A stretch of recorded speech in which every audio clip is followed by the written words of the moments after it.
नमस्कार, राम राम, स्वागत है सभी का एक बार और डेली करंट अफेयर्स में। 12 और 13 फरवरी के करंट अफेयर्स पर आज हम बात करेंगे। तो लेते हैं आज का पहला क्वेश्चन। प्रधानमंत्री मोदी अभी अमेरिका की यात्रा पर है। ये अमेरिका में कहाँ पर रुकेंगे? तो ध्यान रखें, ब्लेयर हाउस में मोदी जी जो है वह ब्लेयर हाउस में रुकेंगे अमेरिका में, जिसकी डिटेल यहाँ है। ब्लेयर हाउस व्हाइट हाउस के ठीक सामने 1651 में पेंसिल्वेनिया एवेन्यू में स्थित है। यह ऐतिहासिक आवास कोई साधारण अतिथि गृह नहीं है, बल्कि अमेरिका की आतिथ्य और कूटनीति का प्रतीक है। ब्लेयर हाउस में राष्ट्रपतियों और राजघरानों और वैश्विक नेताओं की मेजबानी की जाती है, इसलिए इसे दुनिया का सबसे विशिष्ट होटल भी कहा जाता है। ब्लेयर हाउस में मोदी जी रुकेंगे, ध्यान रखें। और मोदी जी पहले फ्रांस की यात्रा में थे, एआई की जो समिट हुई थी उसमें गए थे, वहां से अमेरिका पहुंच गए। तो प्रधानमंत्री मोदी ने फ्रांस यात्रा पर फ्रांस को कौन सा रॉकेट लॉन्चर खरीदने की पेशकश की? हमने तो फ्रांस से राफेल विमान लिए हैं और भारत ने कहा है कि भाई फ्रांस आप हमारी जो है टेक्नोलॉजी को खरीदे, और ये है पिनाका। पिनाका जो है इसे आप खरीदे, इसकी पेशकश की है। रॉकेट लॉन्चर है ये, जिसकी डिटेल यहाँ है कि पिनाका मिसाइल भारत में बना एक बहुनाल रॉकेट लॉन्चर है। इसे भारतीय सेना के लिए रक्षा अनुसंधान एवं विकास संगठन डीआरडीओ ने बनाया है, और पिनाका मिसाइल को भगवान शिव के धनुष के नाम पर रखा गया है मोदी और मैक्रो ने। तो ये तो पिनाका की डिटेल। एक बात और है कि मोदी और फ्रांस के प्रेसिडेंट मैक्रो ने मार्सिले में महावाणिज्य दूतावास का भी उद्घाटन इसी समय किया है। नेक्स्ट क्वेश्चन पे आते हैं। क्वेश्चन नंबर 3, अजमेर स्थित फायसागर झील का नाम बदलकर अब क्या कर दिया गया है? तो वर्तमान में अब नया नाम जो होगा इसका वरुण सागर होगा। ध्यान रखिए, वरुण सागर होगा। यहाँ डिटेल देखें, अजमेर के किंग एडवर्ड मेमोरियल का तो नाम बदलकर महर्षि दयानंद मेमोरियल कर दिया गया, और फायसागर झील का नाम बदलकर वरुण सागर कर दिया गया। ये गुलामी के प्रतीक थे, इसलिए हमने इनका नाम परिवर्तन कर दिया है।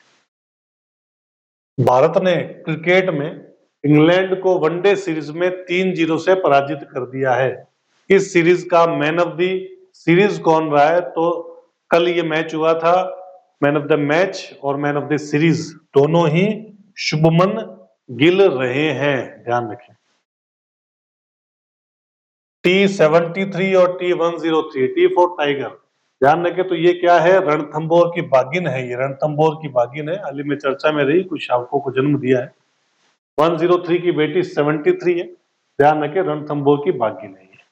नेक्स्ट, रामजल सेतु लिंक परियोजना PKCERCP के बारे में सही कथन क्या है? राजस्थान को 4102 MCM पानी मिलेगा।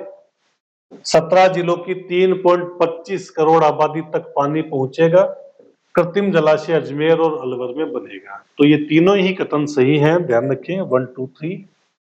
4102 MCM पानी है, 17 जिलों को लाभान्वित होंगे। 17 जिले, 3.25 करोड़ जनसंख्या इससे लाभ लेगी, और अलवर अजमेर में बांध बनेंगे, कृत्रिम जलाशय बनेंगे। नेक्स्ट आते हैं जगदीश मंदिर। कल माघ पूर्णिमा थी, और माघ पूर्णिमा के उपलक्ष्य में यहाँ पे जो है फागुन का यानी होली का रंग लगाकर त्योहार मनाया गया था।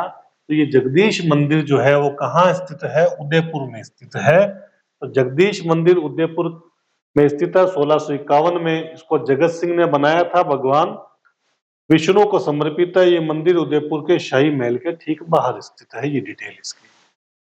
बेणेश्वर धाम कहाँ स्थित है? बेणेश्वर धाम कहाँ स्थित है? देखिए, लगातार रोज हम जो है करंट अफेयर्स ला रहे हैं। आपको वीडियो अच्छा लगे तो आप इसको शेयर जरूर करना। मैं आप पे कोई बाध्यता नहीं डाल रहा, अगर अच्छा लगे, आपको लगे लाभप्रद है क्लास, तो इसको शेयर कर देना। बेणेश्वर धाम कहाँ स्थित है? बेणेश्वर धाम, तो ये बेणेश्वर धाम डूंगरपुर में स्थित है, डूंगरपुर में। और इसकी डिटेल यहाँ है कि आदिवासियों का कुंभ कहलाता है। बेणेश्वर मंदिर परिसर में भरने वाला ये मेला भगवान शिव को समर्पित है। संगम पर बने इस मंदिर के निकट भगवान विष्णु का भी मंदिर है। मान्यता ये है कि भगवान विष्णु के जो अवतार थे वो थे मावजी। मावजी ने यह तपस्या की थी। यह मेला माघ शुक्ल पूर्णिमा को मनाया जाता है। सोम, माही, जाखम नदियों के पवित्र संगम पर बेणेश्वर मेला भरता है। आदिवासियों का कुंभ कहलाता है। इंपॉर्टेंट बात यहाँ देखिए, ये इंपॉर्टेंट बात है कि ये एकमात्र गैर आबादी वाला राजस्व गांव है, यानी यहाँ लोग नहीं रहते लेकिन मंदिर इतने हैं कि मंदिरों से आय सरकार को होती है। गैर आबादी राजस्व गांव ये।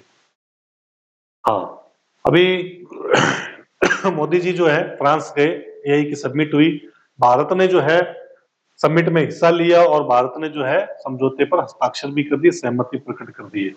अगला सम्मेलन भी भारत में होगा। कौन से वह देश है या कौन सा वो देश है जो इस समझौते से बाहर हो गया है? तो अमेरिका तो हमें पता ही है कि अमेरिका तो अभी बाहर ही चल रहा है सभी संगठनों से। तो अमेरिका के साथ ब्रिटेन ने भी साथ ले लिया है और दोनों ही देश इस संगठन इस समझौते से बाहर हो गए। 10वां क्वेश्चन, 3 दिवसीय 16वें सूफी फेस्टिवल का आयोजन कहाँ होगा? बीकानेर, जोधपुर, कुंभलगढ़ या जयपुर?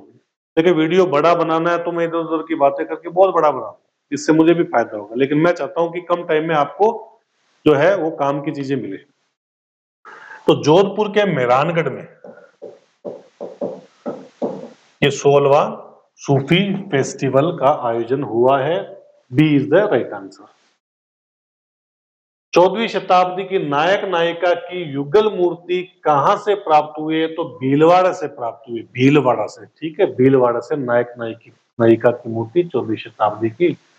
राजस्थान सरकार 2022 में ई व्हीकल नीति लाई थी, इलेक्ट्रिक वाहनों को के उत्पादन को लेकर। तो ई व्हीकल प्रमोशन फंड जो है ना अभी जनरेट किया है, तो ई व्हीकल प्रमोशन फंड ये कितना जनरेट किया? तो 200 करोड़ का, ध्यान रखें 200 करोड़ का। 13 नंबर प्रश्न पे आते हैं कि भ्रष्टाचार धारणा सूचकांक 2024 की 180 देशों की सूची में भारत का कौन सा स्थान है? तो 96, 96वां स्थान है भारत का। कौन सा स्थान है? 96वें स्थान है। हाल ही में गुजरात में किस महान पुरुष की 201वीं जयंती मनाई गई? तो मान के चले गुजरात ने मनाई है ये जयंती, तो गुजरात से ही संबंधित होंगे। तो ये है अपने दयानंद सरस्वती जो है, इनकी जयंती गुजरात में मनाई गई है। इनका जन्म, दयानंद जी का जन्म फाल्गुन दशमी विक्रम संवत 1881, 12 फरवरी को जन्म होता है 1825 में मोरवी टंकारा गुजरात में हुआ था। आज के लिए इतना ही, धन्यवाद।